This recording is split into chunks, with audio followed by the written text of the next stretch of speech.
it's enjoyable. But a couple more chapters here. Chapter 26, you talk about ADHD. I don't have any specific quotes that I pulled out here, but what would you say to parents right now regarding ADHD? I mean, it's seems to be like more and more of it. Yeah. Gabor Mate says it's tied to trauma as a kid. I don't think that's your opinion as much, or I didn't read that part, but No, I don't disagree with Dr. Mate at all, and certainly the premise of that chapter is not to disparage a diagnosis of ADHD in any kid necessarily. But the rates of diagnosis have skyrocketed, yeah, and it's become a go-to diagnosis not just for children but for adults as well. There's a huge number of adults now taking ADHD medications because they have ADHD, and part of that is diagnosis creep in the sense that we've enlarged the definition of the disorder so that it can be applied to variations in human behavior. I don't think that normal variations in human behavior should be medicated in general. And as I lay out in that chapter, many kids are diagnosed with ADHD already in kindergarten, in grade 1, and it tends to be boys. And it's become political, cultural heresy to say this, but it turns out the boys and girls are different.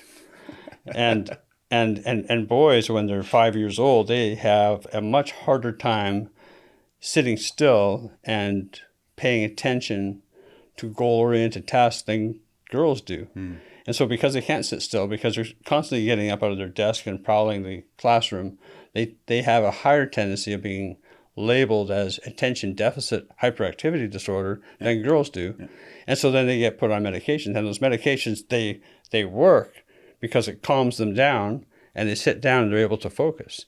Well, they're little zombies, actually. It's interesting that you bring this up because Malachi, my oldest, when he was in kindergarten, he came home one day and he said, "Dad, I'm stupid." I'm like, "Why are you stupid?" And he's like, "Well, I always get in trouble." I'm like, "Well, why do you always get in trouble?" And he goes, "Well, I can't sit still." Yeah. And it gave me flashbacks to when I was a kid and I couldn't sit still either. And Right. I was always getting in trouble.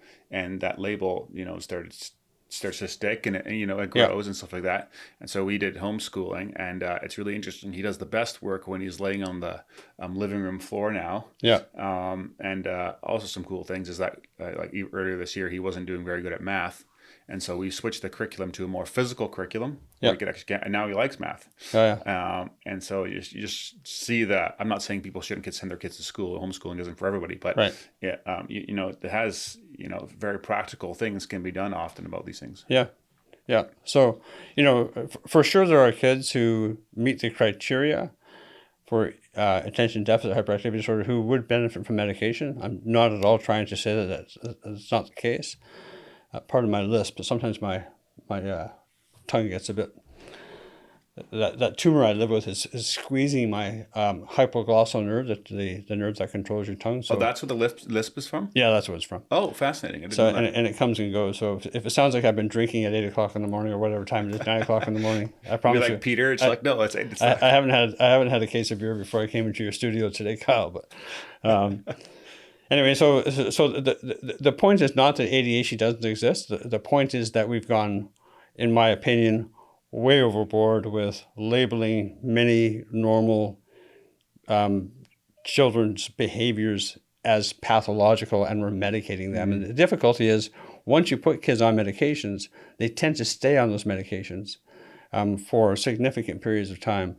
Easy to put them on. It's harder to take them off. Yeah. It's also interesting how, I was a kid, I was on Ritalin, Zoloft, and Risperidol, and I was made into a zombie. Yeah. But that wasn't actually the issue, or that was the fix. But what I needed was time and attention and Sure. love. And I can imagine too, though, as a doctor, when you're talking to a parent, they just want the problem to be fixed, and to tell them that, hey, you need to stop what you're doing at home and actually spend some time with this kid is a lot harder to tell the parent than, hey, here's a pill. It's always easier as a physician, as a pediatrician, it's always easier to reach for a prescription pad and stroke out a prescription than it is to spend the time trying to educate parents around good parenting strategies and that sort of thing. You know, the analogy is with antibiotics, right? I have a chapter on antibiotics as well. It's easier to reach for a prescription pad and write out a prescription for amoxicillin than it is to spend the 10 or 15 minutes explaining to a parent why taking antibiotics for a viral infection is not a good idea, right? Yeah. So in the ADHD space, you prescribe these medications. They by their very nature, they seem to work. Yeah. Because it does change their behavior. So then the child is, on the surface at least, doing better. The parents are happy. And so there's a natural inclination to prescribe these medications to children who can't sit still. Yeah. How much of this, like the issues in kids, are just more cultural issues of them not being prioritized, or, you know, having no parents at home, things like that, or even just the culture of like, the engine light goes on in your car, instead of dealing with your engine, you just bang out the light, and so then the problem is fixed. Yeah. Well, we I think we live in a society that maybe it's always been the case, but I think it's more now, where we look for quick solutions to difficult problems. And so if there's an easy fix, I think it's just natural inclination to want to avail ourselves of that and then move on. We have, despite all the modern conveniences of life, we're busier than ever. Yeah.